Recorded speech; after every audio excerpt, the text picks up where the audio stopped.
Just maybe explain, how you feel about getting this award, kind of where it ranks among your personal and career achievements. Honestly, the award is really cool. It's a great honor.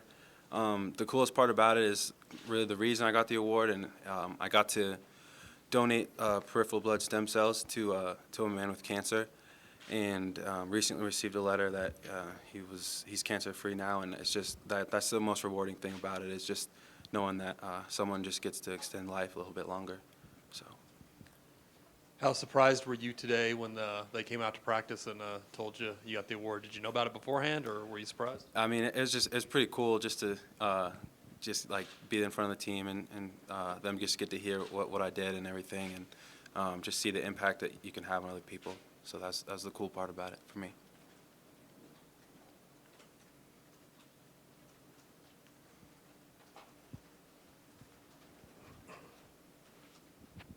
You talk about what it means to you to be able to give back like that. I know Coach McCarntey has really stressed a lot of, you guys giving back as a team and things like that, but be able to do this event particularly, but then also just in general, the emphasis you guys have on being able to give back to the community.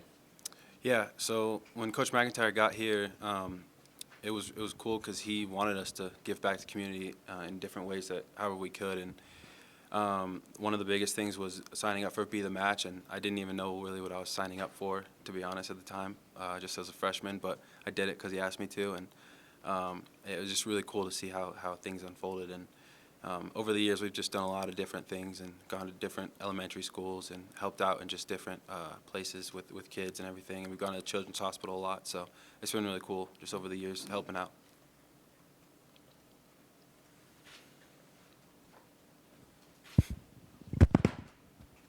Derek, describe the emotion that goes through your mind when you're reading this letter. The person that got your stem cells is cancer-free. I mean, what's the first thing that goes through your mind, and then as you think about it, what is it? Honestly, first thing is an answered prayer. It's just a real blessing that someone was able to be helped by something like this, and I got the chills when I was reading it just because it was so cool. I just didn't know what to expect, and when I read it, it was really a blessing just to see how it had helped somebody else. Derek, obviously, this is also about awareness. Could you describe what the procedure was like? First of all, when you were, I guess you're tested, or you give a sample to see if you'd be a match, but then later on you were asked to actually donate bone marrow, correct? Could you talk about both procedures and like when you give bone marrow, is it painful? What's it like? Talk us through that if you would, please. So what I did was I gave peripheral blood stem cells, and when you do that, you have to get these injections for a couple days beforehand, and they're said that they're supposed to make you feel like kind of sick, like you kind of have the flu and achy a little bit, and I did experience that, and but it was well worth it, obviously, and it was the day of the procedure. I sat in a machine, and blood was moving from one arm into a machine into the other, and they were just collecting the stem cells from that machine, and it took like 5 hours, I think, and it was a long time, but it was definitely well worth it. And when did that happen? That was early March.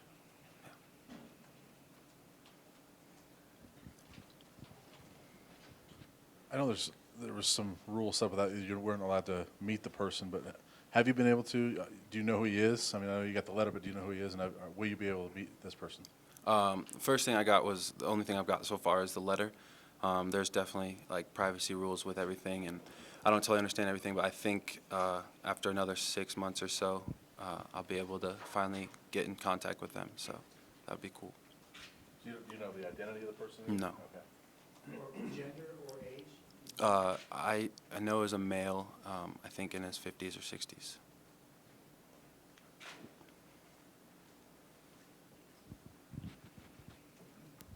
Just one last thing, football-wise, can you just kind of update us on how you're doing with your recovery from the ACL? Doing well. Doing rehab every day, and it's a slow process, but getting stronger every day, which is encouraging, and that's just the good part. I'm super excited for the guys to keep playing, keep pushing this week and in the few weeks ahead of time. Derek, maybe give an update too of away from football in the classroom and where you're at in your master's program and all that. Okay, so This semester is my first semester in graduate school in my physiology for my physiology masters, and taking 6 credits this semester, and just keep working towards getting that master's. Hopefully, finish that next December. Any other? Derek, we talked to a lot of the linebackers after your injury who said, they were wanting to do this for you. They were going to elevate their play for you. And obviously Jimmy's kind of one of the guys that's done that, become an elite pass rusher in this league. What from your perspective now off the field have you seen from him and the way those other guys are filling in? Honestly, I'm really proud of these guys. It's been really fun to just see their success from all the hard work they put in, and I just know firsthand how much work they put in, and it's just really cool to see where they are because of the work they put in.